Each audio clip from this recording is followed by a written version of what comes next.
Mayor Mostafa যার নাম, উনি আজকে একটা স্টেটমেন্ট দিয়েছেন তার জায়গা থেকে যে আওয়ামী লীগের যারা ভালো নেতা ছিল তাদেরকে তারা তাদের জাতীয় পার্টির পক্ষ থেকে এবারের নির্বাচনে নাকি মনোনয়ন দিবে।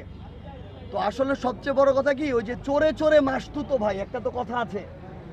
তো চোর বাটপার যেগুলো এখন আওয়ামী লীগের ব্যানারে রাজনীতি করার এই বাংলাদেশে সুযোগ নাই, কারণ তারা হাজারের উপরে মানুষকে খুন করে তারা তাদের নিজেদের পতন ঘটিয়েছে, তাদের পতন হয়েছে।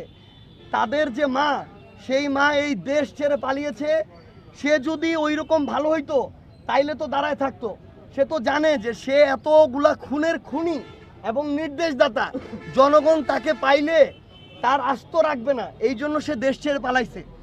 তো এই এক চোর পালাইছে, আরেক চোর এখন তাদের ব্যানারে, যেই চোর এতদিন তাদের ছায়াতলে ছিল সেই চোর এখন তাদের ব্যানারে তাদেরকে আশ্রয় দেওয়ার কথা চিন্তা করতেছে। আরে আওয়ামী লীগের একটা নেতা এই চুরি বাটপারি সন্ত্রাসী চাঁদাবাজি খুনি এটা ছাড়া কে নেতা হইছে? Design, elegance,